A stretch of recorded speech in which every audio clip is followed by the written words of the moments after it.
हम बात करते हैं इंटरनेट, तो मैंने अभी आपको बताया कि सर आंतरिक। सर सर जी 1 मिनट जी क्षमा चाहती हूँ। इसके जस्ट पहले वाला हमको स्लाइड प्लीज एक बार और शो कर दें। हाँ जी जी जी जी जी जी जी, धन्यवाद। जी। अगर कोई क्वेश्चन आपका मतलब प्रश्न हो तो पूछ सकते हैं। इस धन्यवाद स्लाइड सर, इस धन्यवाद। स्लाइड में मैंने ये बताया कि भारत में इंटरनेट की शुरुआत जी जी जी डिपार्टमेंट ऑफ इलेक्ट्रॉनिक्स ने की, जिसकी सहायता से आगे हमने इसको बढ़ाया। लेकिन शुरुआत में क्या हुआ कि जो आईआईएस इंस्टीट्यूट ऑफ साइंस था और आईआईटीज ने मिल के इसका इंफ्रास्ट्रक्चर बनाया। तो 14 अगस्त 1995 के समय पे जो हमारी कंपनी थी विदेश संचार निगम लिमिटेड, उसने आम नागरिकों के लिए इसको लॉन्च किया। इसमें आपका कोई भी प्रश्न हो तो पूछ सकते हैं,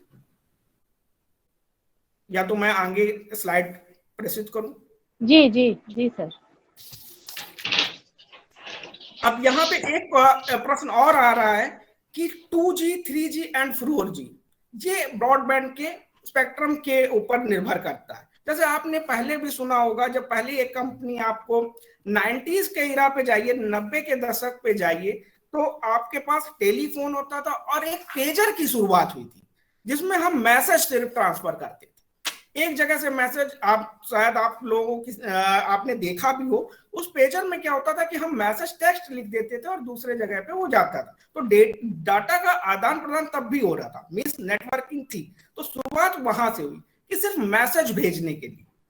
फिर बाद में जैसे ही हमारा ब्रॉडबैंड आया, वायरलेस नेटवर्क स्टार्ट हुआ, शुरुआत हुई वायरलेस नेटवर्क की, तो उसमें जो 2G की कमियां थी वो 3G से दूर की गई और 3G से फिर अपग्रेड किया गया उसको 4G में। और सरकार ने वो नीलामी की और स्पेक्ट्रम प्राइवेट लोगों के लिए भी देना शुरुआत कर दिया।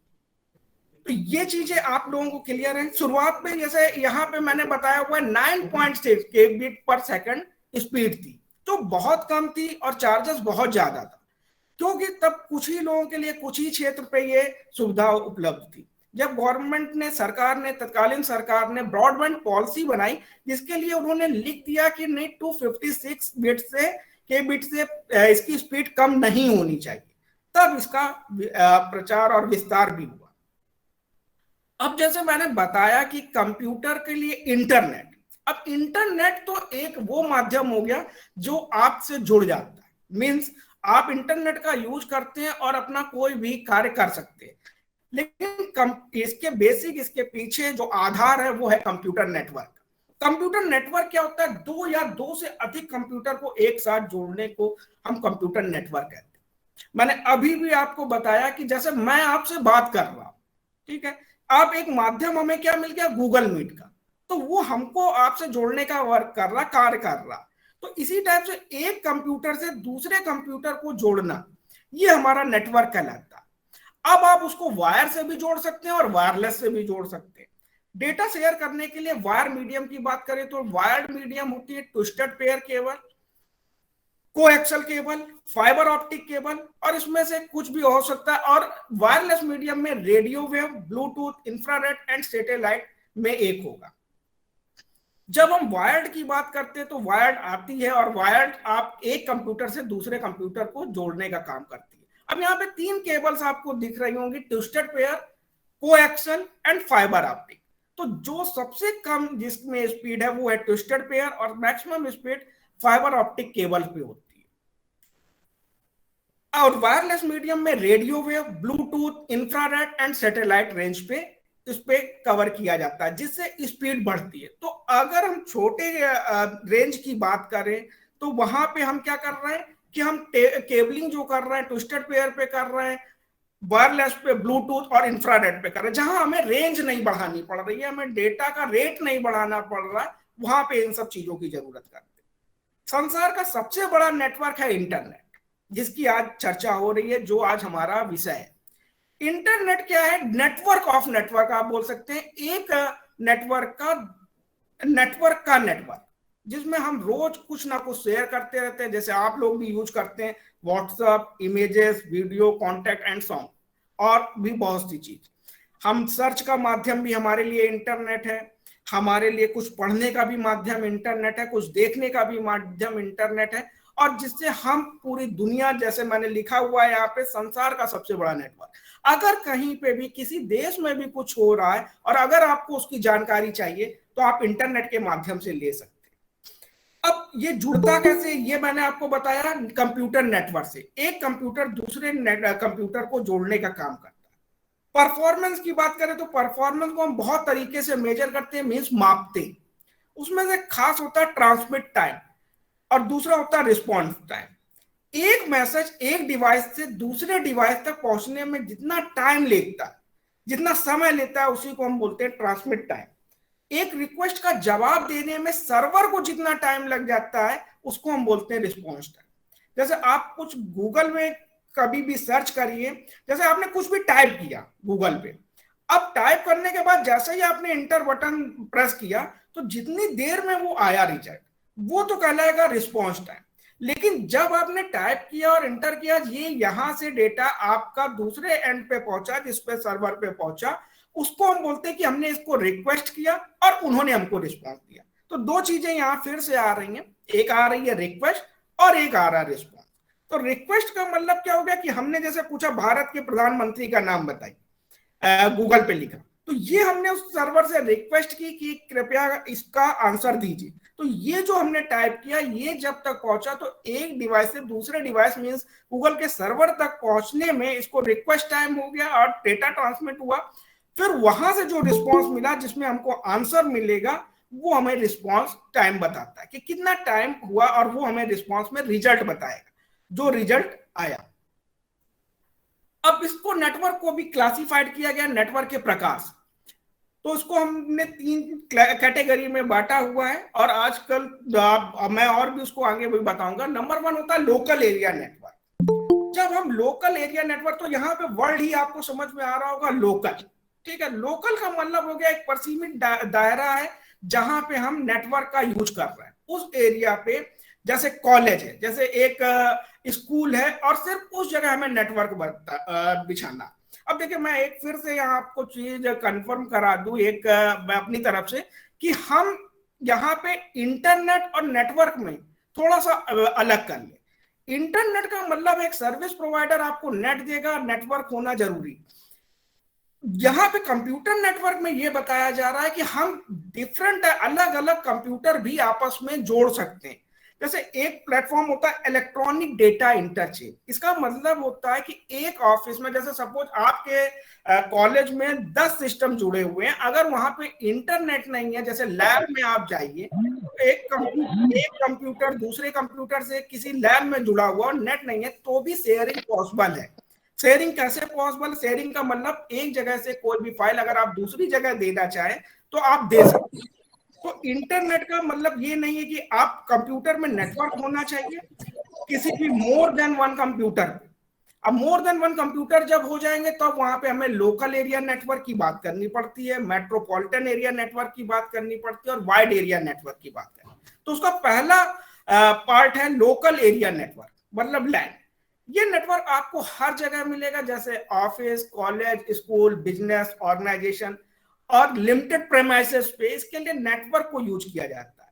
इसको बनाने के लिए कुछ हार्डवेयर की जरूरत नहीं पड़ती, बस हमें इसके लिए कुछ डिवाइसेस, जैसे मैंने लिखी हुई है, hub, switches, network adapter, router, ethernet cable की जरूरत पड़ती है। ये क्या करता है, एक कंप्यूटर एक को दूसरे कंप्यूटर से केबलिंग के थ्रू, अब सपोज आपके पास 50 कंप्यूटर है, 50 कंप्यूटर है, और उनको आपको जोड़ना, तो अब हर जगह एक कंप्यूटर से दूसरे कंप्यूटर आप केबल नहीं लगाएंगे। जैसे आप अपने घर पे देख ले, एक स्विच बोर्ड होता है आपके घर, अब उसी से स्विच बोर्ड से फैन भी आपका रन हो रहा है, चल रहा है, और उसी से बल्ब भी स्टार्ट हो रहा है, उसी से आप दूसरी डिवाइसेस भी स्टार्ट कर रहे हैं। तो इसी टाइप से ये devices, hub, switches, network adapter, router, जो आपकी केबल के रूट बताती है। तो हम क्या करते हैं, जैसे हमारे 50 कंप्यूटर, 50 कंप्यूटर है, उन सभी की केबल्स को उस जगह पे जाके हम जोड़ लेते हैं, और जोड़ने के बाद उससे हम एक कंप्यूटर से दूसरे कंप्यूटर पे केबलिंग के थ्रू उसको कनेक्ट कर लेते हैं। तो सबसे छोटा लैन केवल 2 कंप्यूटर का बन सकता है। ठीक है, जैसे अभी बताया गया कि लैन एक ऑफिस कॉलेज के लिए भी। तो सबसे छोटा नेटवर्क अगर आपको लोकल एरिया नेटवर्क में बनाना है तो आप 2 कंप्यूटर को जोड़ सकते हैं। और जब ब्रॉडबैंड पे अगर हम इसको बड़े दायरे में ले जाते हैं तो एक लैन में हम कम से कम 1000 कंप्यूटर को आपस में जोड़ सकते हैं। ज्यादातर लैन को वायर कनेक्शन में उपयोग किया जाता है। देखिए ये चीज यहाँ पे इंपॉर्टेंट आ रही है कि ज्यादातर लैन कनेक्शन जो होंगे वायर कनेक्शन में उपयोग किया जाता है। तो लोकल एरिया नेटवर्क हमेशा लोकल प्रीमाइसेस पे यूज किया जाता है। मतलब प्रीमाइसेस मतलब उस जगह पे जहां पे हमारा केबलिंग से भी वर्क हो जाए, तो उस जगह हम लोकल एरिया नेटवर्क का यूज करते हैं।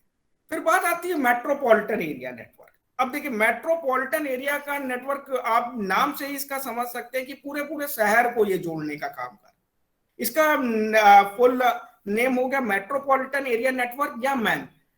ये पूरे शहर को जोड़ने वाला एक ऐसा नेटवर्क होता है जिसमें छोटे छोटे से कॉलेज, गवर्नमेंट ऑफिस के नेटवर्क को जोड़ा जा सकता है। अब यहाँ पे क्या है कि हम जैसे हमने लैंड पे क्या किया, सिर्फ कॉलेजेस जोड़े, कुछ विद्यालय जोड़े, कुछ स्कूल जोड़े।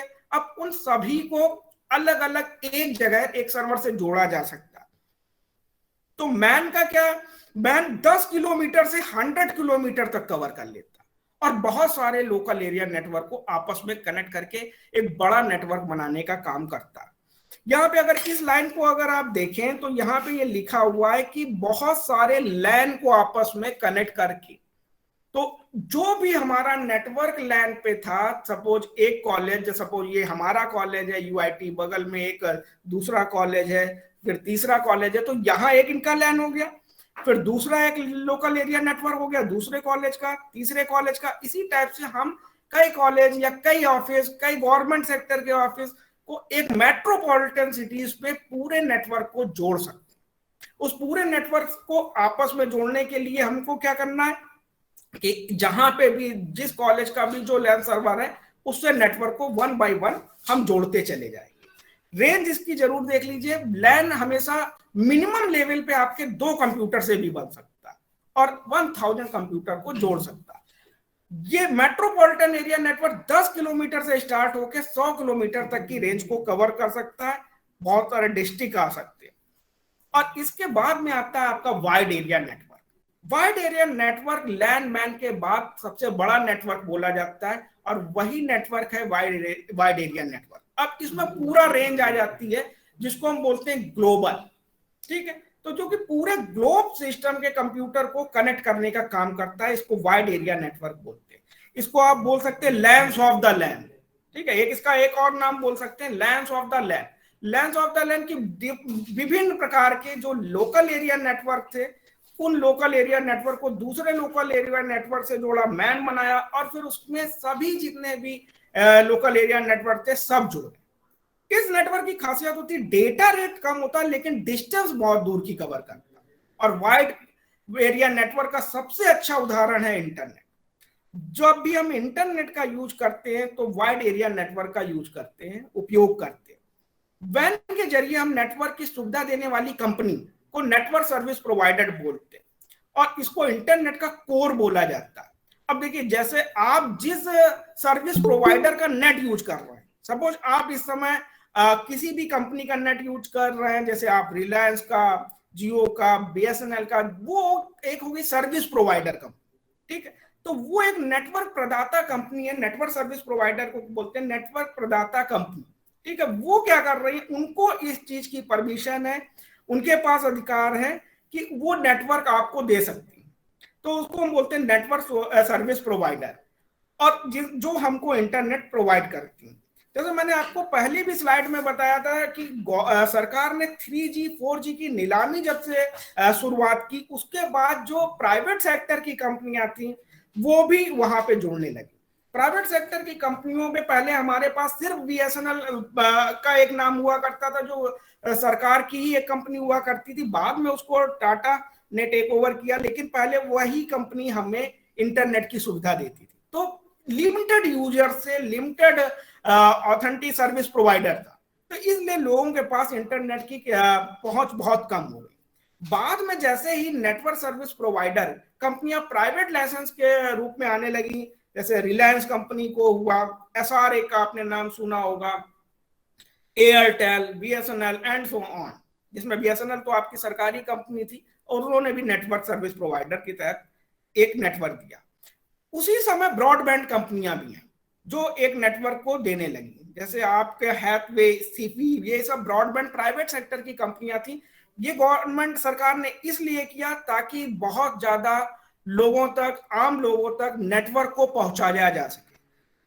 अगर एक ही कंपनी या जैसे गवर्नमेंट सेक्टर की कोई भी कंपनी होती तो उसको पूरे भारत को, पूरे क्षेत्र को कवर करने में बहुत टाइम लग रहा था और net data rate, data speed भी नहीं उतनी मिल रही थी। इसलिए नेटवर्क सर्विस प्रोवाइडर कंपनी जब प्राइवेट सेक्टर में गई तो लोगों के पास नेट पहुंचना आसान हो, क्योंकि कुछ इस तरह की टेक्नोलॉजी का इसमें उपयोग किया जाता है जिसमें नेटवर्क तो महंगा हुआ, जैसे कि SONET, frame relay and asynchronous transfer mode, ATM, इसका यूज करके ये अपने नेटवर्क को बहुत ज्यादा हायर लेवल पे ले जाते हैं।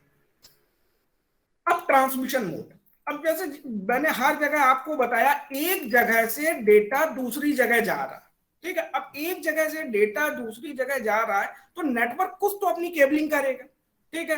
अब सपोज आप किसी रास्ते पे जा रहे हो और उधर से कोई दूसरा उसी रास्ते पे आ रहा हो तो आप आपस में भिड़ जाएंगे, टकरा जाएंगे, तो वहां पे तो कोलिजन हो जाएगा, मतलब वहां तो नेटवर्क बस्ट हो जाएगा।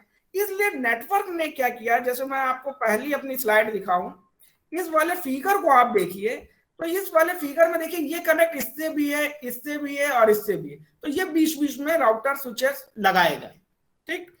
अब इसके लिए ट्रांसमिशन करना था, हमको एक जगह से डेटा दूसरी जगह भेजना था, लेकिन वो डेटा आपस में कहीं भी टकराए ना, मींस ट्रांसमिशन कैसा होना चाहिए। अब इसमें कुछ कैटेगरीज हैं जिनका नाम है सिंप्लेक्स, हाफ डुप्लेक्स और फुल डुप्लेक्स। ये पहले तो इस प्रश्न को समझ लीजिए, ये है क्या ट्रांसमिशन मोड। ट्रांसमिशन मोड है कि एक जगह से डेटा अगर हम दूसरी जगह भेज रहे हैं तो उस जगह वो सही डेटा पहुंच जाए। अगर बीच में उसको कोई भी ब्रेकडाउन हो गया, वो दूसरे एंड पे नहीं पहुंच पाया, तो फिर हमारा ट्रांसमिशन नहीं हो पाए, मींस आपके पास नेटवर्क नहीं है। कभी कभार आप लोगों को भी लगता है जैसे सर्वर डाउन हो गया, ठीक है। कभी आप, ये कुछ शब्द हैं जो आपको सुनते होंगे, सर्वर डाउन हो गया, नेट की स्पीड डाउन हो गई, नेट नहीं आ पा रहा है, तो क्या ऐसा कोई, क्योंकि देखिए ट्रांसमिशन मोड का मतलब होता है जिसको हम डेटा बोल रहे हैं वो डेटा पैकेट के फॉर्म पे भेजा जाता है एक जगह से दूसरी जगह पे।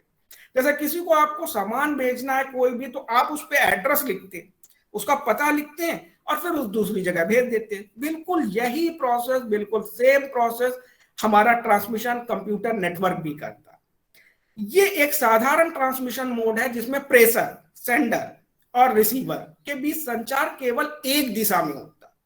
एक दिशा का मतलब क्या होगा, अब जैसे इसका मतलब क्या हुआ कि एक तरफ से डेटा भेजा जा रहा है और दूसरी तरफ सिर्फ प्राप्त किया जा रहा है। अब इसमें देखिए कहीं पे भी कोई टकराव नहीं होगा, जहां जिसको डेटा को भेजा जा रहा है वो अपनी सिंपल डायरेक्शन पे जाएगा। उसका मेथड क्या हो जाएगा, एक के पीछे एक डेटा भेजा जाएगा, लेकिन वो एक जगह कलेक्ट कर लिए जाएंगे जिनको हम बोलेंगे रिसीवर। सेंडर रिसीवर को उल्टा जवाब नहीं देगा, ठीक है। वो क्या करेगा कि अपने जगह वो पैकेट को कलेक्ट कर लेगा और सभी को एक जगह भेज दिया जाएगा। सिंपलेक्स एक तरह से सड़क है जिसमें यातायात केवल एक दिशा में है, विपरीत दिशा से किसी भी वाहन को प्रवेश की अनुमति नहीं है। ये इसका देखिए आपको समझ में आ रहा होगा, ये जो मैंने उदाहरण दिया हुआ है इसमें क्या है कि एक जगह से सिर्फ जा रहा है डेटा और दूसरी जगह कलेक्ट किया जा रहा है, उससे फिर रिपीटेड नहीं हो रहा, और इसकी चैनल क्षमता केवल प्रेषक द्वारा ही उपयोग की जा रही। मीन्स कि अगर हमारा जो सेंडर है वो ही आपको डेटा भेजेगा। इसका एग्जांपल, इसका उदाहरण है कीबोर्ड और मॉनिटर के उदाहरण। अब देखिए कीबोर्ड से अगर आप टाइप कर रहे हैं तो मॉनिटर कुछ उसको भेजता नहीं, ठीक है। कीबोर्ड में टाइपिंग होती है, वो एक डेटा आप भेजते हैं जो कहां पे जा रहा है, आपके मॉनिटर पे जा रहा है। अब देखो कंप्यूटर की डेफिनेशन जैसे कल आपको बताए, परिभाषा बताई गई होगी, तो वहां पे भी बताया गया है कि डेटा ट्रांसफर और convert into information means data को अगर हम उपयोगी सूचना में परिवर्तित कर ले तो वो हमारा कंप्यूटर, ठीक। तो हम एक जगह से डाटा को दूसरी जगह जब ले जा रहे हैं, एक इन्फॉर्मेशन, एक सूचना भेज रहे हैं, एक सूचना बना रहे हैं, तो वहां पे कहीं भी पैकेट रुकना नहीं चाहिए। वो डेटा पैकेट कहीं पे बीच में भी रुकना नहीं चाहिए। अगर रुक जा रहा है तो वो फिर वो नेटवर्क आपका आगे रनिंग पे नहीं आ पाएगा। इसलिए हम सिंप्लेक्स तकनीक का यूज करते हैं कंप्यूटर सिस्टम कि मैंने कीबोर्ड को प्रेस किया, कोई भी बटन प्रेस की, तो वो मॉनिटर पे डिस्प्ले होगी। अब मॉनिटर पे बस वो जैसे मैंने कुछ भी टाइप किया वो आ, अब मॉनिटर तुरंत हमको सिग्नल नहीं दे रहा, मॉनिटर बस विजुअलाइजेशन, क्योंकि वो एक आउटपुट डिवाइस हो जाएगी और keyboard as a input device हो जाएगा, लेकिन सिग्नल का ट्रांसफर हो रहा।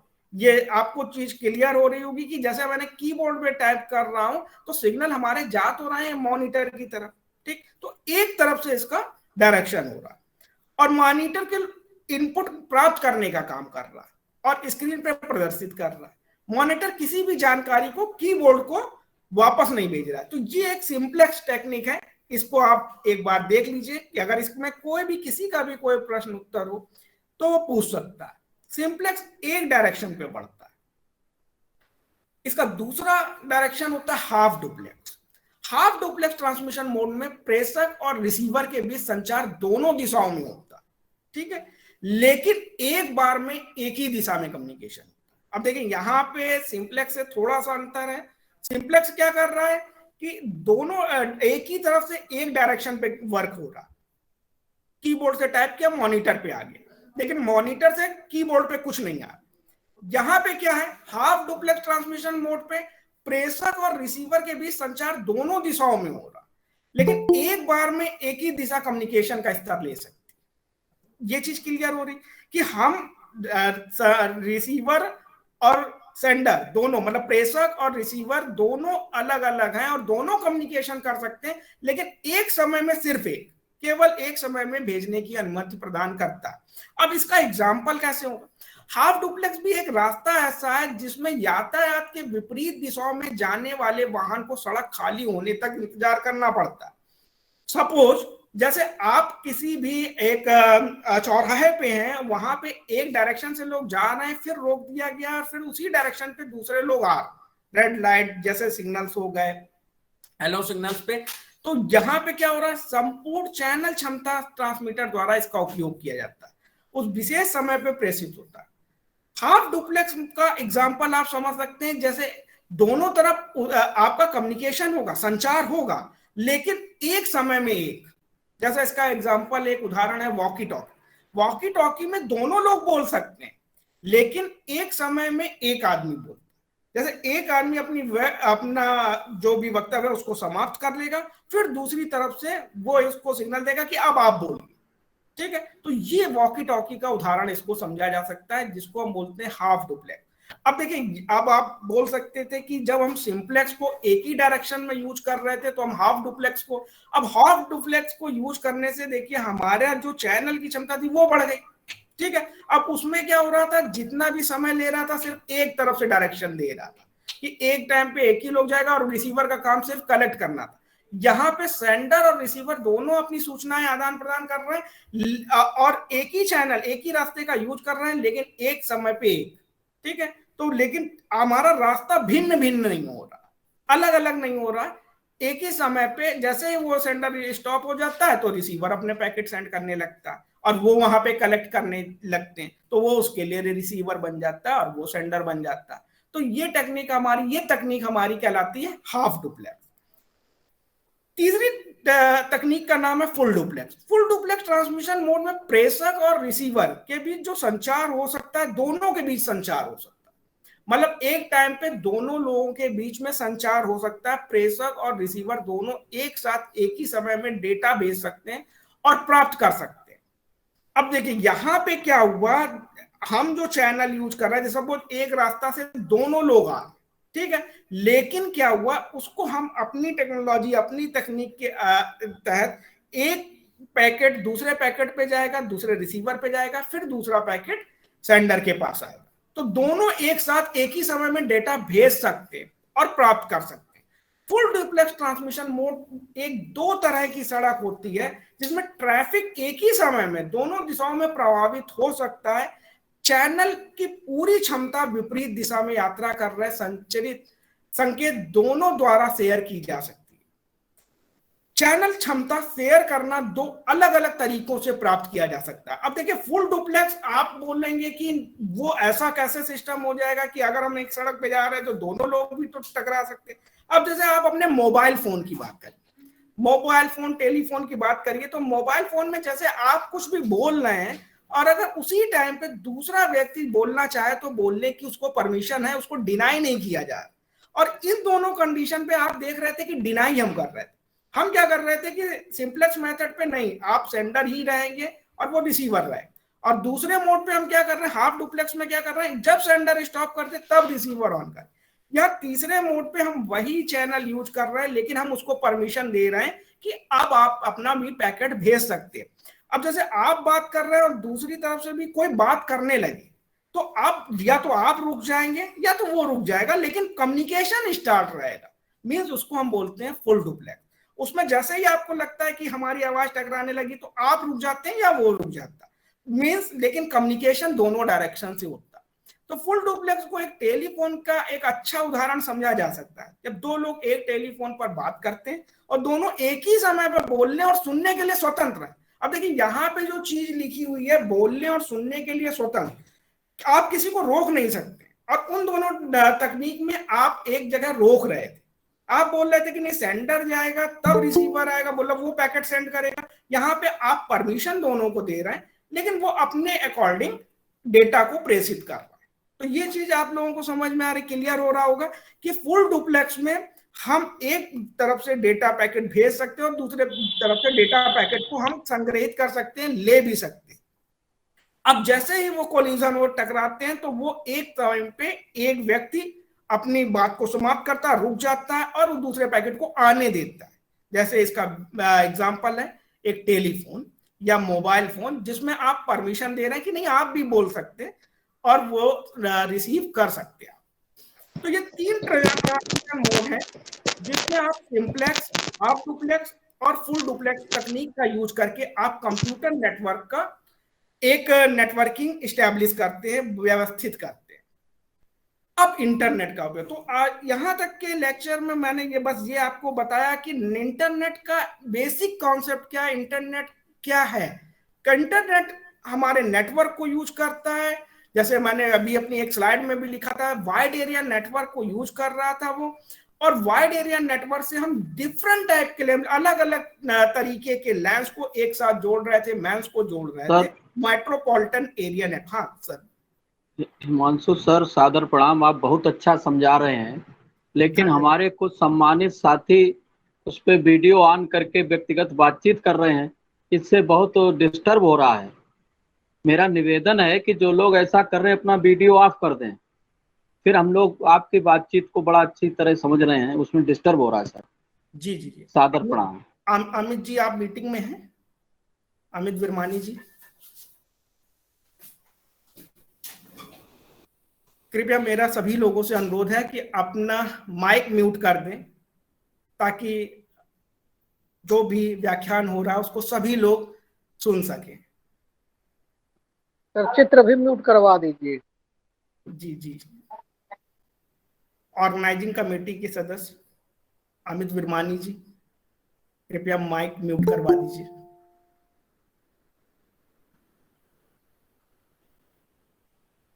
जी, शायद अब सभी के माइक म्यूट हो गए होंगे। शुरू करें सर, चालू रखें। जी जी जी। तो मैंने अभी अपने व्याख्यान में आपको बताया कि कंप्यूटर का इंटरनेट क्या था, लेकिन इंटरनेट सिर्फ हम बोल दें कि इंटरनेट मैं पढ़ रहा हूं, तो इंटरनेट की बेसिक जो आधारशिला थी उसको मैंने बताने की कोशिश की कि उसकी आधारशिला थी नेटवर्क।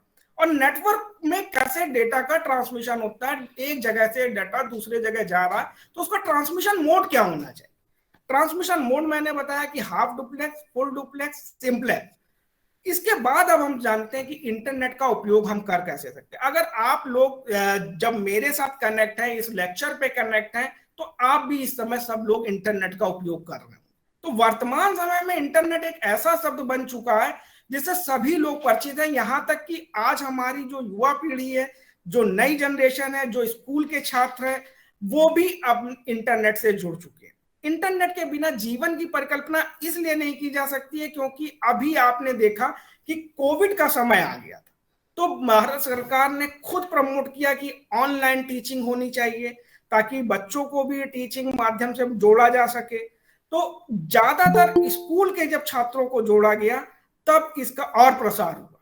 ठीक, यदि हम अपने चारों ओर नजर घुमाकर देखें तो पाएंगे कि इंटरनेट की मदद से आप जीवन में कितना आसान हो चुका। अगर आप जैसे कोई भी चीज आपको सर्च करनी, अभी मैं सर्चिंग का कुछ तरीका भी आपको बताऊंगा थोड़ा सा प्रैक्टिकली, तो आप देखेंगे तो आप सर्च कर सकते हो और अपनी भाषा में, ठीक है, अपनी भाषा में भी आप सर्च कर सकते हैं।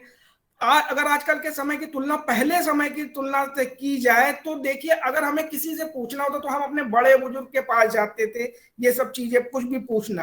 अगर कोई भी हमें सपोज ट्रांसलेशन में दिक्कत हो रही, कभी कुछ संस्कृत के रूप में लिखने में दिक्कत हो रही, तो हम अपने शिक्षक के पास जा रहे हैं और उससे समय ले रहे हैं। ठीक है, तो अब क्या हो रहा है कि इंटरनेट के माध्यम से हम में अगर कोई भी समस्या आ रही है तो हम पहले उसको सर्च कर ले रहे हैं, और अगर हमारा वो निदान कर सकता है, मींस अगर हमको सही ढंग से उसका उत्तर दे सकता है, तो हम उसका उपयोग कर सकते हैं।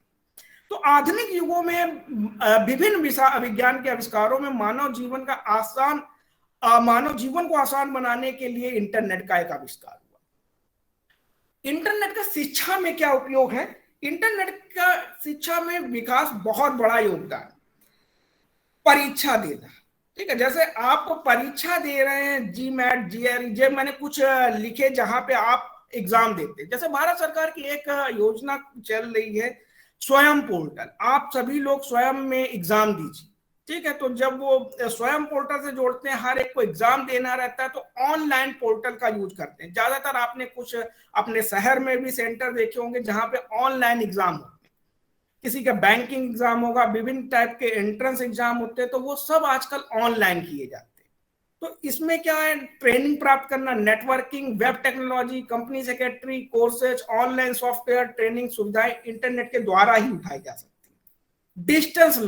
डिस्टेंस लर्निंग विभिन्न विश्वविद्यालय द्वारा घर बैठे शिक्षा का अवसर प्रदान करना, ये घर बैठे शिक्षा आपको देता है। अब देखिए, यहां शिक्षा के क्षेत्र में बात करें तो हम सभी लोग शिक्षा के क्षेत्र से जुड़े हुए। आज अगर हमें ये टॉपिक, ये कार्यशाला का आयोजन करना पड़ रहा है तो हमें इसीलिए आयोजन करना पड़ रहा है ताकि हम अपने विद्यार्थियों को एक अच्छी शिक्षा एक ऑनलाइन माध्यम से दे सकें।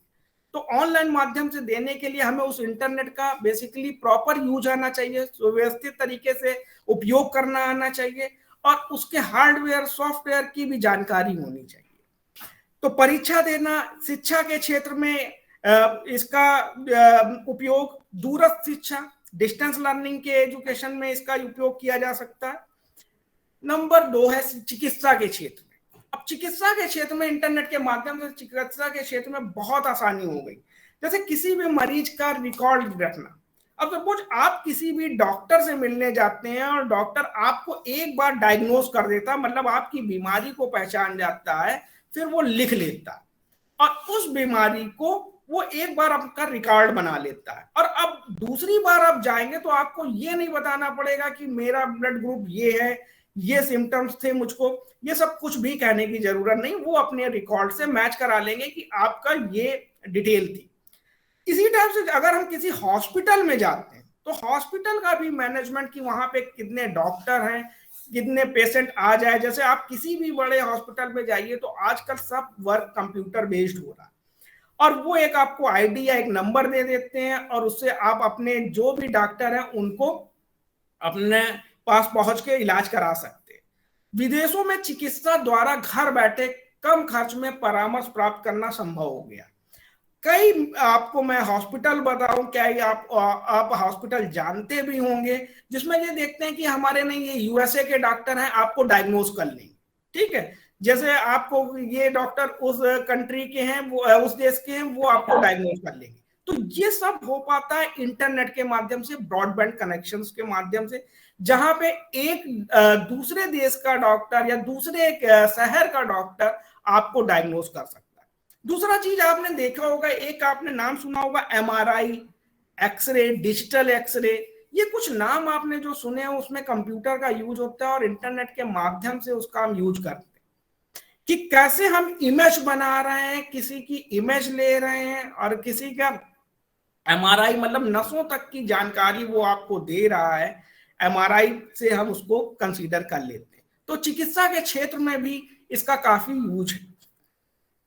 पर्यटन के क्षेत्र में उपयोग। अब पर्यटन के क्षेत्र को यहाँ पे आप जोड़ सकते हैं, जैसे अगर आपको कहीं पे भी जाना है, ठीक, तो पहले क्या होता था कि हम कहीं पे भी जाना होता तो पहले हम रेलवे काउंटर पे जाते थे, प्लेन काउंटर पे जाते थे, वहां पे टिकट कैसे कंफर्म होगा ये सब पूछते थे। लेकिन आजकल आपको ये सब नहीं करना, आप इंटरनेट से पहले तो रेलवे का रिजर्वेशन चेक कर लेते हैं, उस डेस्टिनेशन में कौन कौन से होटल हैं उनका भी आपको रिकॉर्ड मिल जाता है, उस डेस्टिनेशन उस जगह पे क्या घूमने वाली चीजें हैं उसका भी आपको रिकॉर्ड मिल जाता है। तो कहीं पे भी जाकर किसी से रास्ता पूछने की जरूरत नहीं पड़ती। आप सभी लोगों के पास मोबाइल है, आप देखते होंगे, आप गूगल मैप का यूज करके, उपयोग करके आप किसी रास्ते में अगर भटक भी जाते हैं तो अगर उस एरिया का नाम आपको मालूम है तो वो आपको पहुंचा देता है।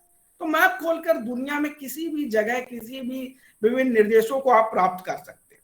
पहले क्या था कि हमको उस क्षेत्र के बारे में कोई जानकारी नहीं होती थी, हमको बस उतनी ही जानकारी होती थी जो हमें दूसरे लोगों से मिलती थी। अब हम उस इंटरनेट के माध्यम से उस पर्टिकुलर डेस्टिनेशन, उस जगह के बारे में पूरी तरीके से जानकारी ले सकते हैं, और जानकारी के साथ कौन कितने दिन यहाँ पे रुक सकते हैं उस होटल का रिकॉर्ड ले सकते हैं, उस होटल में एक अपने आप को एक एंट्री दे सकते हैं और उनसे परमिशन ले सकते हैं। ये सभी चीजें आपकी इंटरनेट के माध्यम से उपयोगी साबित होती हैं। तो पर्यटन के क्षेत्र में इंटरनेट का बहुत सारे उपयोग हैं। किसी अनजान शहर में घूमने के लिए, अपने शहर में भी अगर आपको घूमना है तो इंटरनेट आपको, जैसे मैंने गूगल मैप बताया, तो गूगल मैप का आप यूज करते हैं और उस मैप के थ्रू आप कहीं पे भी जा सकते हैं।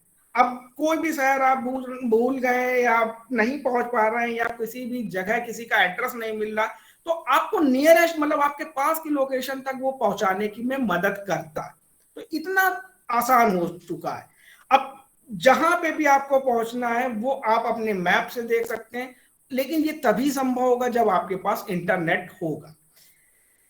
फिर है संचार एवं संवाद में इंटरनेट। जैसे अभी की सिनेरियो, अभी के हालातों को देखें कि आप देख रहे होगे संचार एवं संवाद में, अगर कहीं किसी देश में भी कुछ हो रहा है, अभी देख रहे होंगे आप कहीं पे युद्ध चल रहा है, तो उसकी भी कवरेज आपको अपने समाचार चैनलों में मिल जा रही। तो ये सब कब संभव हो पा रहा है? जब हम इंटरनेट के कारण संचार और संवाद करते हैं। तो पहले जहां की चिट्ठियां भेजी आ जाती थी और महीनों तक उनके जवाब देने का इंतजार करना पड़ता था, वहीं आज कुछ ही सेकंडों में वीडियो कॉल करके, शक्ल देखकर आप बात कर सकते हैं।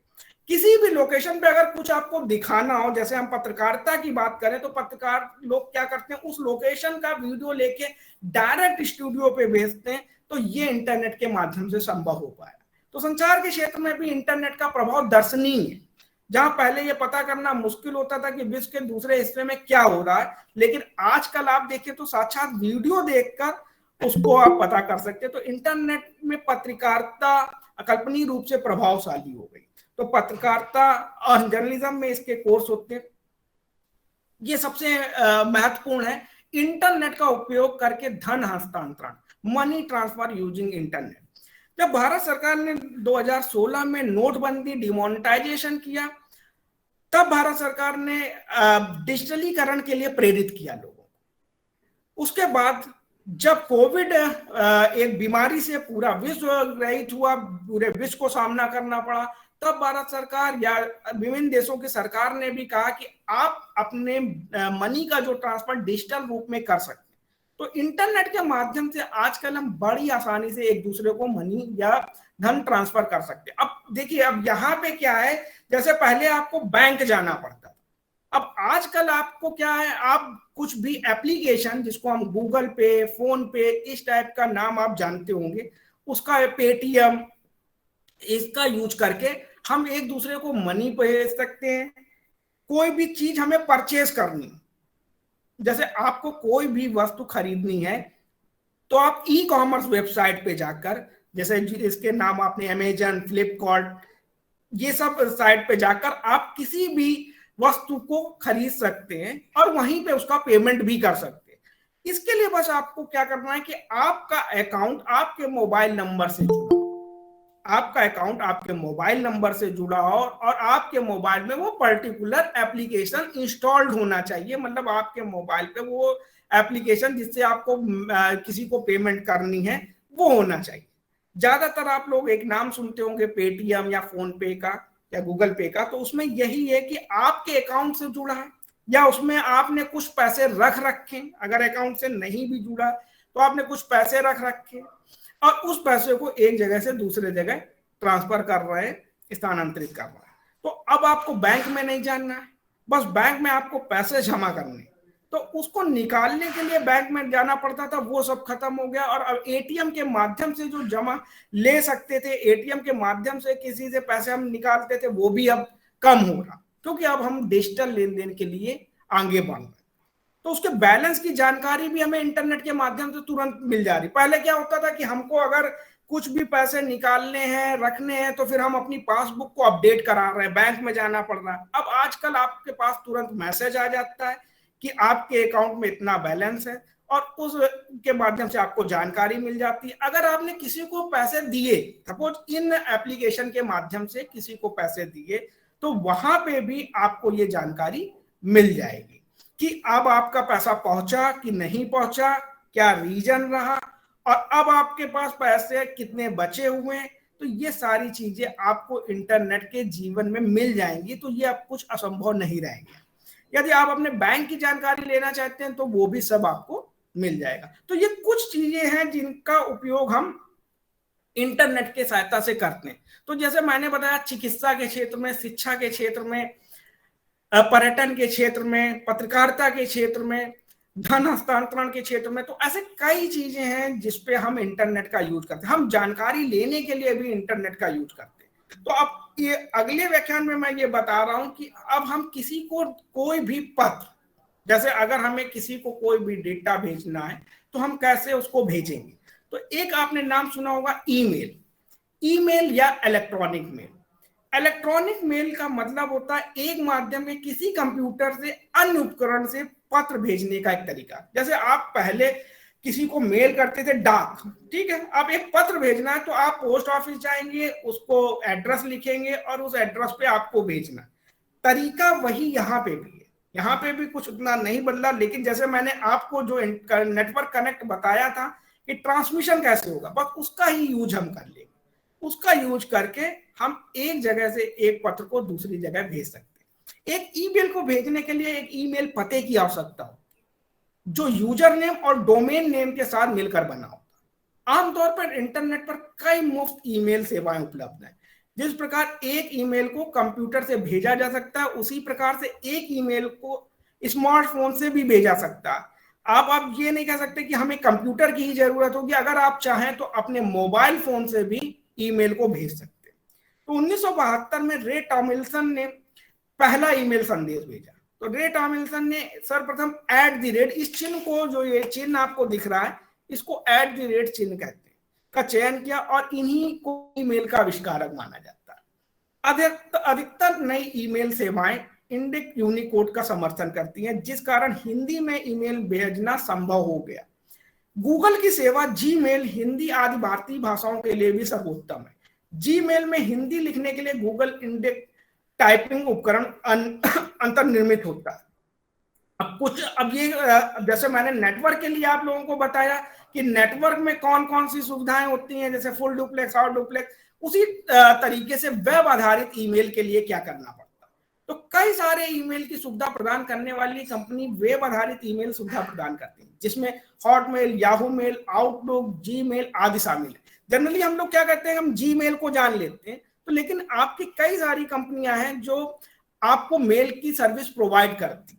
तो आपका याहू मेल, आउटलुक, हॉटमेल, इन सब का भी आप यूज कर सकते हैं। किसी भी वेब ब्राउजर के माध्यम से इनकी वेबसाइट में लॉगिन करके आप अपना ईमेल देख सकते हैं, भेज सकते हैं। ये किसी ईमेल को पहले से डाउनलोड नहीं करता है, इस कारण ईमेल खोलते समय भी आपको इंटरनेट की आवश्यकता नहीं होती, आवश्यकता होती है। मतलब ये पहले से डाउनलोड नहीं करता है, इसलिए जब आप इंटरनेट का यूज कर रहे हैं तब आपको ईमेल ओपनिंग होगी। पॉप एक इसका प्रोटो, अब इसमें 3 प्रोटोकॉल आते हैं। तो जैसे प्रोटोकॉल की बात करते हैं तो प्रोटोकॉल का मतलब होता है नियम। प्रोटोकॉल एक माध्यम होता है जिस नियम से एक जगह से डेटा पैकेट दूसरे जगह जाता है। तो पहला प्रोटोकॉल ईमेल सर्वर के लिए है पोस्ट ऑफिस प्रोटोकॉल 3, POP3 इसका नाम है, पोस्ट ऑफिस प्रोटोकॉल में उपभोक्ता किसी एप्लीकेशन के माध्यम से मेल सर्वर द्वारा संदेश देखते हैं। एक बार संदेश प्राप्त हो जाए तो सर्वर से आमतौर पर हट जाता है। इस तरह कोई भी ईमेल डाउनलोड हो जाता है, उसी के साथ सर्वर से भी हट जाता है। हालांकि कुछ उपभोक्ताओं के पास ऐसा विकल्प भी होता है जिससे संदेश डाउनलोड होने के बाद वो सर्वर पे मौजूद भी रहता है। तो ये प्रोटोकॉल मतलब ये एक तरीका नेटवर्किंग का है जिससे आपका मेल, जिससे आपकी डाक दूसरी जगह जा रही है, जिसको हम बोलते हैं पोस्ट ऑफिस प्रोटोकॉल। लेकिन अब आप कुछ थोड़ा सा यहाँ पे कॉम्प्लिकेटेड ये वर्ड आ गया जिसको आप समझ रहे होंगे। मैंने ये बताया एक बार संदेश प्राप्त हो जाने के बाद वो सर्वर से आमतौर पर हट जाता है। जैसे आप ही कहें कि जब मैंने किसी को पत्र दिया ईमेल की तो वो कोई दूसरा भी तो देख सकता है, ठीक है। तो आप अगर कहते हैं कि ये हर एक चीज इनके सर्वर पे जाती है तो सर्वर देख सकता है, तो इसीलिए वहां पे लिखा है इस तरह कोई भी ईमेल डाउनलोड हो जाता है तो सर्वर से हट भी जाता, ठीक है। तो आप उसमें ये नहीं बोल सकते, ये बहुत ही इनक्रिप्टेड फॉर्म पे सिक्योरिटी रीजन से होता है। जो भी ईमेल कंपनियां, जो भी ब्राउजर बनाते हैं वो सब इस सिक्योरिटी का ध्यान रखते हैं कि कहीं से भी उनका डेटा कोई भी लीक ना हो। तो इस प्रोटोकॉल का हम यूज करते हैं ईमेल वेब आधारित POP3, पोस्ट ऑफिस प्रोटोकॉल। दूसरा एक प्रोटोकॉल है internet message access protocol, IMAP। इस प्रोटोकॉल का मीनिंग लिख लीजिए, नियम, ठीक है, एक तरीका। प्रोटोकॉल का मतलब होता है एक तरीका जिसके द्वारा सब चीजें, जैसे अगर आपसे बोल दिया जाए कि इस रास्ते में ऐसे ही चलना, ठीक है, तो वो सभी लोग वैसे ही चलेंगे। जैसे आप देखते हो कि एक परेड हो रही है तो परेड में बता दिया जाता है कि नहीं सबको इतने टाइम पे इस टाइम पे ऐसे रनिंग करनी, ठीक है। तो उसी टाइप को हम प्रोटोकॉल बोलते, एक तरीका है, एक नियम है जिससे सब वर्क हो रहा है। जब मैंने आपको फुल डुप्लेक्स बताया तो मैंने आपसे ये बताया था कि जब दोनों तरफ से संवाद स्टार्ट हो जाए, शुरुआत हो जाए, तो कैसे एक मैसेज दूसरी तरफ जाए और दूसरा मैसेज दूसरी तरफ जाए, मतलब एक तरफ से दूसरी तरफ सेंडर और रिसीवर के पास जाए। तो अगर कोई नियम नहीं होगा, कोई एक नियमावली नहीं होगी तो सब आपस में टकरा जाएंगे, कोलिजन हो जाएगा। इसलिए इन सभी प्रोटोकॉल ईमेल सर्वर का यूज करते।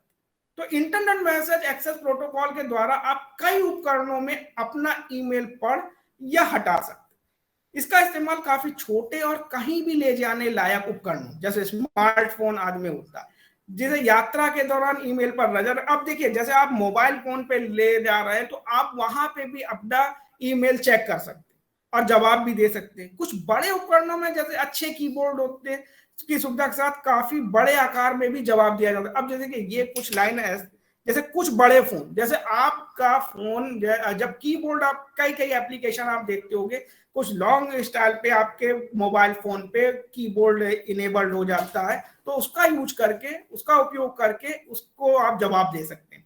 इसमें हेडर और विषय भी दिखता है।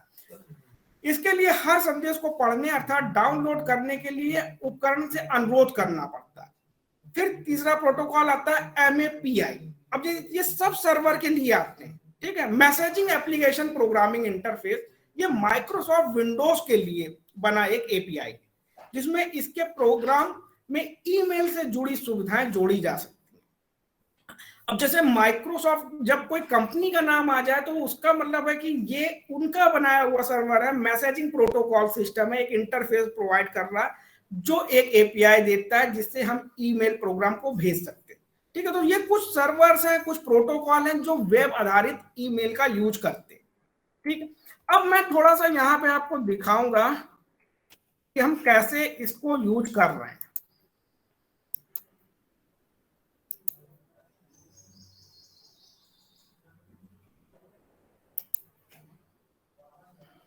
आप लोगों को स्क्रीन विजिबल हो रही है?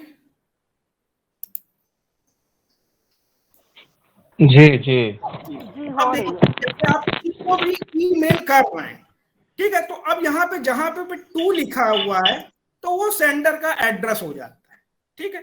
जैसे मैंने लिखा हुआ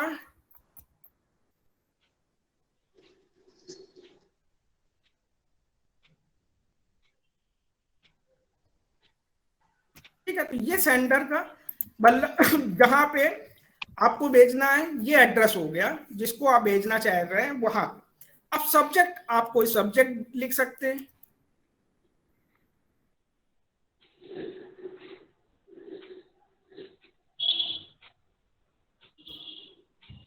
ठीक, अब यहाँ पे आप अपना मैसेज टाइप कर सकते हैं, तो ये एक वर्क उनको दिखेगा। ठीक, तो जिसमें भी आपको मैसेजेस करना हो, इसमें दूसरी चीज मैं ये बताने जा रहा हूं कि अटैचमेंट, जब भी आपको अटैचमेंट करना है तो यहाँ पे आप आएंगे, अटैचमेंट पे जो भी आपके पास फाइल है उन फाइल पे जाके आप क्लिक करेंगे, वो अटैच हो जाएगी। ठीक, और जो भी फाइल अटैच करनी है उसके बाद उसको सेंड करेंगे। इसमें दो चीजें आती हैं, एक होता है, ये दो चीजें होती हैं, एक लिखा रहेगा सीसी एंड बीसीसी। ठीक है, तो सीसी का मतलब होता है कॉमन कॉपी। जब आप ये चाहते हैं कि जो आप किसी को भेज रहे हैं वो भी दूसरे को भी दिखे, सपोज आप एक किसी अपने विद्यार्थी को मेल करना चाह रहे हैं कि आपकी अटेंडेंस ये है, तो इसके लिए आप अपने हेड ऑफ डिपार्टमेंट को भी मेल दिखाना चाहते हैं कि मैंने इस स्टूडेंट को ये मेल किया। ठीक है, तो इसके लिए आप क्या करेंगे कि उस मेल पे जाएंगे और उसको कार्बन कॉपी भी भेज देंगे। और इसका दूसरा तरीका होता है blind carbon copy. Blind carbon copy को हम बोलते हैं बीसीसी। उसके लिए क्या करना है, आपको बीसीसी पे क्लिक करना। अब वो स्टूडेंट या जिसको एक को तो आप भेजना चाहते हैं तो वो तो मिल जाएगी, लेकिन दूसरे को वो नहीं दिखेगी। ये बीसीसी का काम होता है। और दूसरा एक तरीका है, जब आप किसी भी फोल्डर को भेजना चाहते हैं, सपोज आप किसी भी फोल्डर को, जैसे मैंने यहाँ पे एक न्यू करके फोल्डर बना लिया, तो इसको भेजना चाह रहे हैं, तो इस पे आप जो भी डेटा हो इसको आप राइट क्लिक करके कॉम्प्रेस कर लीजिए। ठीक है, कॉम्प्रेस करने का मतलब होता है सेंड टू।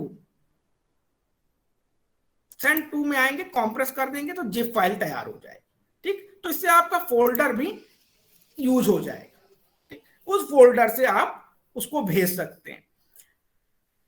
आप अटैचमेंट कैसे करेंगे, आपको अटैचमेंट करना है पहले लिमिटेड फाइल्स पे, फिर आपके जो भी फाइल्स हैं, अगर आप फोल्डर भेजना चाह रहे हैं तो फोल्डर को भी आप सेंड टू ऑप्शन पे जाएंगे, सेंड टू के बाद कॉम्प्रेस जिप फाइल कर देंगे और कॉम्प्रेस जिप फाइल को अटैचमेंट में जोड़ देंगे, आपकी फाइल चली जाएगी, मींस वो फोल्डर चला जाएगा। अब उसमें 25 MB से लिमिट कम होगी, मतलब कम डेटा होगा, तो वो सभी डेटा आपके दूसरे एंड पे पहुंच जाएगा, दूसरी तरफ रिसीव कर लिया जाएगा। तो दो तरीके मैंने आपको बताया। एक तो तरीका ये हुआ कि आपको कोई भी मैसेज किसी पर्टिकुलर को भेजना है और दूसरे को भी उसकी कॉपी दिखानी है, तो आप ईमेल पे सीसी वर्जन का यूज कर सकते हैं, जिसको हम बोलते हैं कार्बन कॉपी।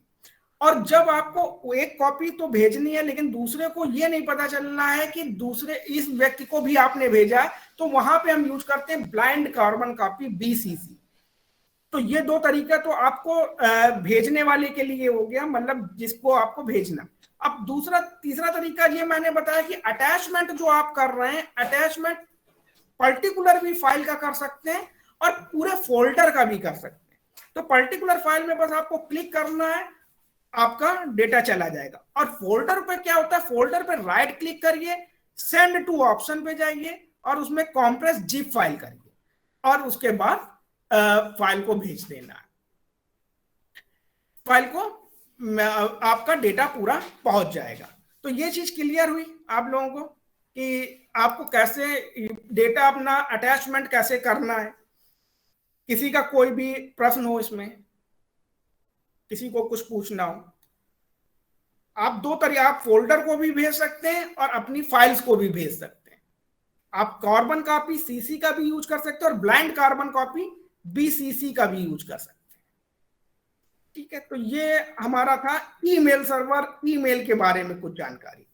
और फिर आखिरी में आता है सर्च इंजन। अब सर्च इंजन का जो आपके जो मुझको व्याख्यान देने के लिए मिला भी था, तो उसमें भी एक टॉपिक लिखा था सर्च इंजन। सर्च इंजन बहुत ही ज्यादा इंपॉर्टेंट महत्वपूर्ण सब्जेक्ट है आजकल के सिनेरियो में। जब भी यूजर कोई कीवर्ड या सवाल सर्च बॉक्स में इंटर करके सबमिट बटन पर क्लिक करता है, तो सर्च इंजन ये समझने की कोशिश करता है कि यूजर क्या ढूंढना चाहता है और वह उससे जुड़ी जानकारियों को खोजकर व्यवस्थित तरीके से सर्च इंजन रिजल्ट पेज पर दिखाता है। जैसे आपने गूगल पे कुछ भी टाइप किया तो आप जितने टाइम, जैसे मैंने बताया था, टाइप करने के बाद जितना रिस्पॉन्स आ रहा है उसको हम बोलते हैं result page, search engine result page, और उस पर दिखाई देता है। एक वेब सर्च इंजन के पास ऑटोमेटिक प्रोग्राम होते हैं जो कि इंटरनेट में मौजूद वेबसाइट और वेब पेज पर लगातार जानकारियां इकट्ठा करते हैं। जैसे आपने गूगल सर्च इंजन पर कुछ भी लिखा और उसके बाद उसको एनालाइज करने का टाइम लिया तो वो डिफरेंट टाइप की वेबसाइट से आपको सर्च रिजल्ट देता है। वो उसको कलेक्ट करेगा, इकट्ठा करेगा और फिर आपको रिजल्ट पहुंचाएगा। मैं फिर यहाँ पे एक आपको गूगल सर्च इंजन का एग्जांपल देने जा रहा हूं।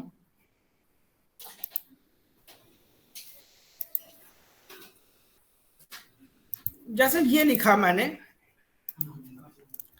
क्या आप लोगों को ये सब दृश्य है, विजुअल है?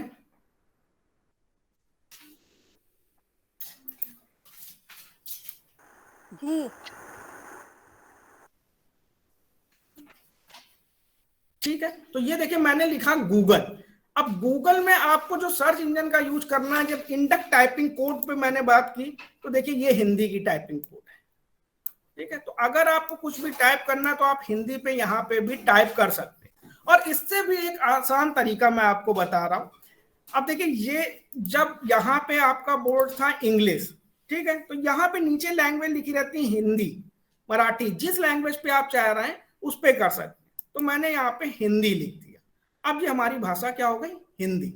और एक इसका एक और फ्रेमवर्क यूज कर लीजिए। जैसे ट्रांसलेशन के लिए मैं बताता हूं, जैसे आपने लिखा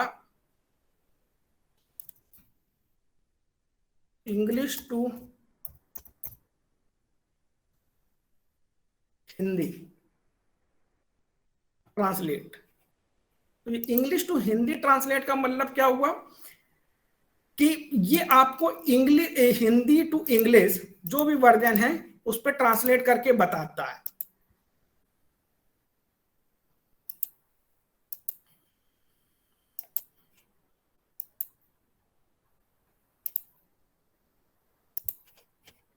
और दूसरा तरीका ये है कि जैसे जब भी आप कुछ भी गूगल पे लिख रहे हैं, तो जैसे मैंने लिखा यहाँ पे, आप ये इसका है इंग्लिश टू हिंदी टाइपिंग, ठीक है, सिर्फ इसमें इतना टाइप करना है, इंग्लिश टू हिंदी टाइपिंग, और आपका ये पोर्टल आ जाएगा easyhindityping.com। ठीक, अब यहां पे आप जैसे लिखा मैंने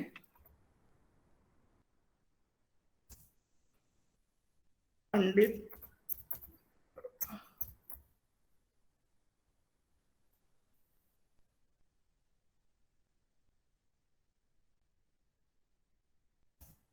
ये देखिए, अब यहाँ पे ये टाइपिंग पे हो गया। ठीक है, तो आपको बस स्पेस बटन प्रेस करते जाना है और वो आपका हिंदी में टाइप करता जाएगा। तो ये इजी टाइपिंग वे है, टूल है जिसमें इजी हिंदी टाइपिंग आपको मिल जाएगी। आप कुछ भी टाइप कर सकते हैं और वहां तक पहुंचा सकते हैं।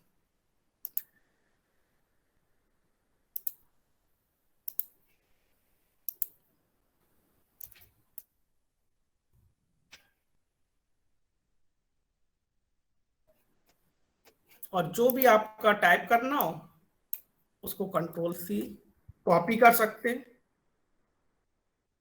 और वहां पे पेस्ट कर सकते हैं। ये कुछ तरीके हैं जिससे आप उस तक पहुंच सकते हैं, सर्च कर सकते हैं, हिंदी में टाइप कर सकते हैं और वहां पे पहुंचा जा सकता है।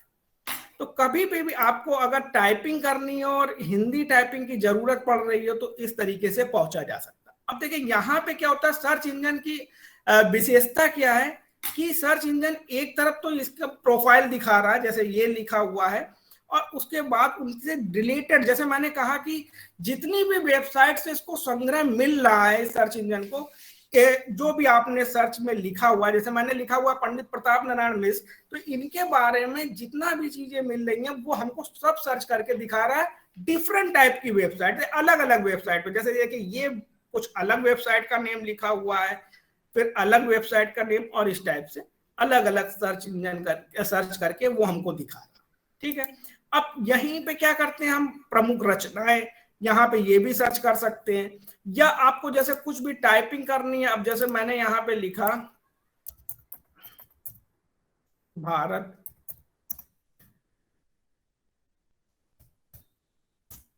भारत की राजधानी।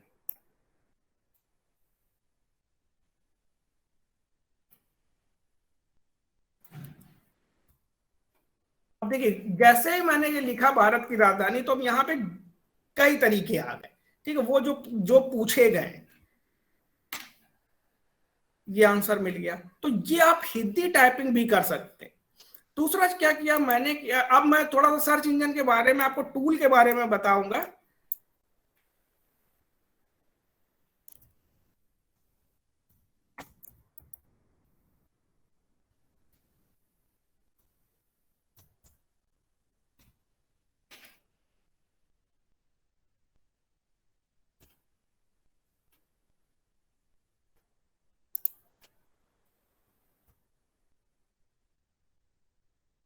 अब ये देखिए, मैंने लिखा राम के रूप संस्कृत में।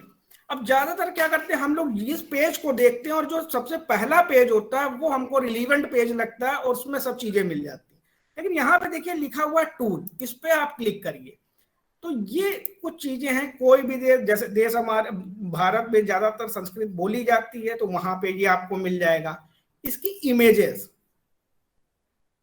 पे गए तो देखिए कई तरह की हमको इमेजेस, जब अगर आपको कोई भी वर्ड फाइल बनानी होगी तो आप यहां से इमेज लेके वहां पे पेस्ट कर सकते हैं। अब इमेजेस पे भी क्या करते हैं, हम टूल का यूज करते हैं। अब देखिए यहाँ पे आकार में कोई भी बड़ी फाइल इस टाइप का चाहिए तो आ सकता है, कोई भी आकार, मध्यम आकार आ गया। ठीक है, रंग आपको किस कलर में चाहिए तो, लेकिन ये वही कलर आ पाएंगे जो इसके किसी भी वेबसाइट में अवेलेबल होंगे, उपस्थित होंगे।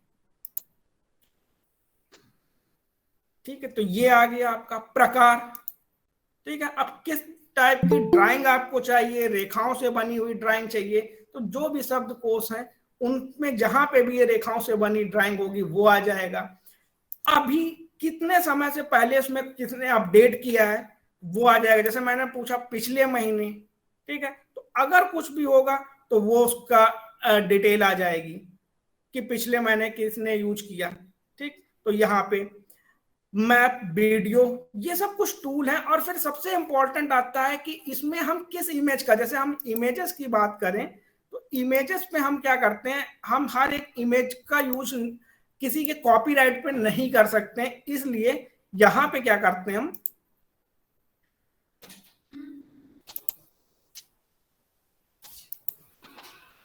इस्तेमाल का अधिकार। क्या हमको ये अधिकार है तो सभी के लिए, क्रिएटिव कॉमन्स लाइसेंस के लिए और व्यावसायिक दूसरे लाइसेंस के लिए। तो ये मैंने थोड़ा सा आपको बताया है कि आप इस टूल का यूज करके typing in Hindi easy way में आप टाइप कर सकते हैं और वहां गूगल सर्च इंजन पे लिख सकते हैं और अपना रिलीवेंट डेटा, मतलब जिसको आप व्यवस्थित डेटा मान रहे हैं, और वो उसको आप प्राप्त कर सकते हैं।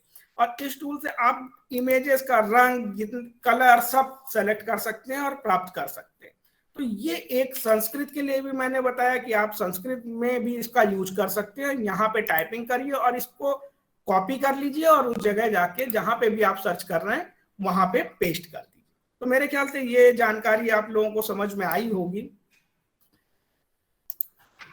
इसके बाद हम फिर अब उसी टॉपिक पे आते हैं। तो सर्च इंजन का बेसिक यूज मैंने बता दिया कि वेबसाइट में जो भी आप लिख रहे हैं उसको एनालाइज करने का काम करते हैं और यूजफुल डेटा को लेते हैं। विभिन्न सर्च इंजन है आपके, जैसे गूगल की शुरुआत 1997 में American computer scientist Larry page और सर्गे ने बिन के द्वारा की थी। गूगल सर्च इंजन सबसे ज्यादा पॉपुलर और इसको कहते हैं प्रमुख इंजन माना जाता है, जिसपे सर्चेस रिजल्ट बहुत ज्यादा पूछे जाते हैं। दूसरा इंजन है बिन को माइक्रोसॉफ्ट के सीईओ स्टीव बॉलमर द्वारा 2009 में शुरू किया गया था। बिंग सर्च इंजन की सूची गूगल के बाद दूसरे नंबर पे आती है। थर्ड है याहू एक पॉपुलर सर्च इंजन है जो पोर्टल के साथ अन्य सुविधाएं भी देता है, जिसमें याहू मेल सबसे ज्यादा प्रचलित है। याहू की शुरुआत स्टैनफोर्ड यूनिवर्सिटी के 2 स्टूडेंट जेरी यंग और डेविड फिलो के द्वारा की गई थी 1994 में, और 1995 में इसका नाम याहू रखा गया, जिसका पूरा नाम है at another hierarchical official Oracle Yahoo. और फिर है AOL.com। तो मेरे ये बताने का बस इतना मतलब है कि हम जो उसको गूगल सर्च इंजन समझते हैं, और भी इंजन अवेलेबल हैं, याहू है, AOL है, DuckDuckGo.com भी है। तो ये कुछ अमेरिकन कंपनी है, जैसे AOL अमेरिकन वेब पोर्टल है, ऑनलाइन सर्विस प्रोवाइडर कंपनी है। AOL में सर्च इंजन का प्रयोग भारत में कम किया जाता है, परंतु इसमें बहुत सारी हिंदी वेबसाइट उपलब्ध है और हिंदी सर्च के हिसाब से बहुत अच्छा सर्च इंजन है। DuckDuckGo सर्च इंजन एक ऐसा है, ये पेंसिल्वेनिया में बना हुआ था, जो विभिन्न सूचनाओं को यूजर तक पहुंचाने का कार्य करता था और प्राइवेसी भी सुरक्षित रखता था। इसके बाद मैंने जैसे बताया था, प्रोटोकॉल का हिंदी अर्थ होता है नियम, यानी समूह चीजों को व्यवस्थित तरीके से, डिजिटल कम्युनिकेशन अंकीय संचार में डेटा स्थानांतरित करने के लिए कुछ जो नियम होते हैं उनको हम प्रोटोकॉल कहते हैं। तो इसमें कुछ प्रोटोकॉल हैं जो आपके यूज होते हैं, transmission control protocol, internet protocol, simple mail transfer protocol and post office protocol और हाइपर टेक्स्ट ट्रांसफर प्रोटोकॉल। जब भी आप कभी भी कोई वेबसाइट का नेम लिखते हैं, जैसे आपने लिखा www.gmail.com, तो यहाँ पे क्या लिखते हैं, हाइपर टेक्स्ट ट्रांसफर प्रोटोकॉल पे, और लास्ट में है फाइल ट्रांसफर प्रोटोकॉल, जब किसी को फाइल ट्रांसफर करना होता है। अब जैसे .com, .net, .nic, .in जो लिखते हैं, इनको हम बोलते हैं डोमेन नेम। जैसे मैंने बताया था, किसी भी एड्रेस तक हमें पहुंचना, तो डोमेन नेम एक नामकरण है जो इंटरनेट पर किसी भी वेबसाइट या ब्लॉग की पहचान करता है। तो डोमेन नेम एक अक्षर, एक संख्या हो सकती है, वर्ण का संयोजन हो सकता है। तो जैसे .com, .net, .org आदि ये सब होते हैं। तो सभी वेबसाइट पृष्ठभूमि में एक अद्वितीय आईपी पता होता है। तो हर एक वेबसाइट का एक अपना पता होता है जिसको हम एड्रेस बोलते हैं, और वो एड्रेस ओपन होता है। तो मूल रूप से किसी भी वेबसाइट की पहचान आईपी पते से होती है। आईपी पता मतलब इंटरनेट प्रोटोकॉल एड्रेस, ठीक है। तो वो एक यूनिक होता है, एक ही होता है, जिसमें संख्यात्मक पता होने के कारण हम इंसानों को याद रखना मुश्किल होता था, इसलिए हमने डोमेन नेम रख दिया। जैसे कई बार आपने नाम सुना होगा, आईपी एड्रेस बोलते हैं 192.128.11, तो इसका मतलब होता है कि हम उसको याद तो नहीं कर सकते, लेकिन ये उसका एक यूनिक एड्रेस होता है। उसकी जगह हम क्या कर देते हैं, हम नाम लिख लेते हैं। जैसे मैंने लिख दिया himanshu.com, तो ये क्या होगा, मेरा नेम हो गया, और इससे इसको हम यूज कर सकते हैं।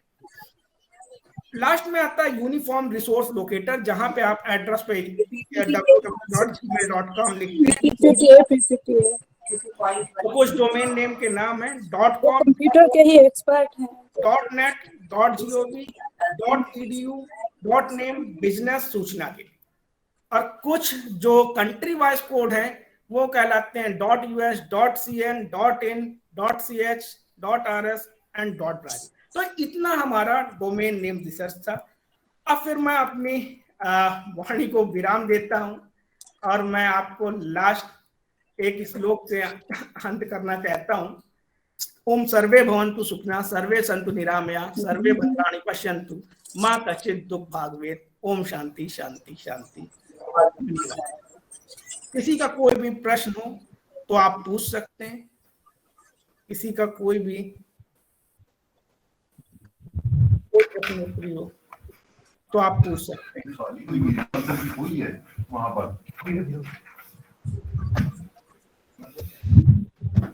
नमस्ते सर। नमस्कार सर, जब हम हिंदी टाइपिंग करते हैं जी, हिंदी नहीं संस्कृत टाइपिंग करते हैं, तो कुछ ऐसे वर्ण होते हैं या ऐसे अक्षर होते हैं जिनको मतलब वो हमें कीबोर्ड में नहीं मिल पाते, जैसे अवग्रह है या कुछ संधि होकर के कुछ ऐसे शब्द बनते हैं, तो उनको कैसे हम टाइप कर सकते हैं? देखिए, ये हिंदी टाइपिंग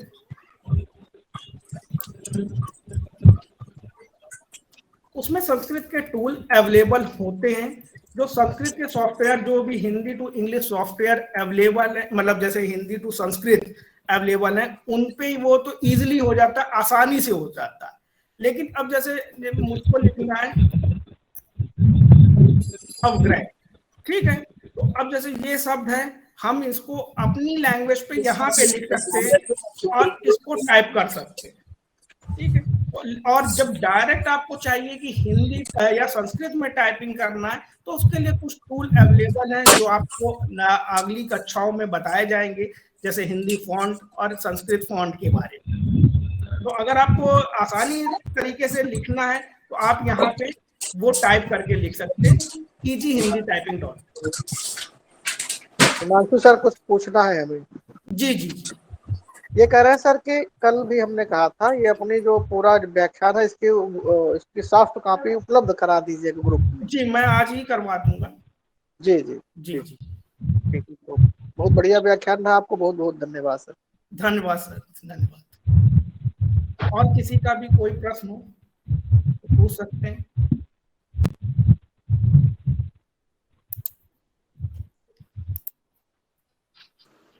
सभी को बहुत बहुत धन्यवाद। किंतु नई शिक्षा नीति के पाठ्यक्रम को लेकर ये बेहतरीन व्याख्यान है, इसके लिए बधाई। बहुत बहुत धन्यवाद।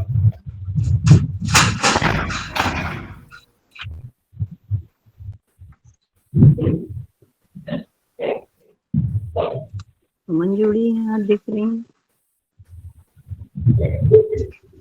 डॉक्टर अमित बिरमानी जी, मैं अपना व्याख्यान समाप्त कर चुका हूँ। Okay, sir. Himanshu ji.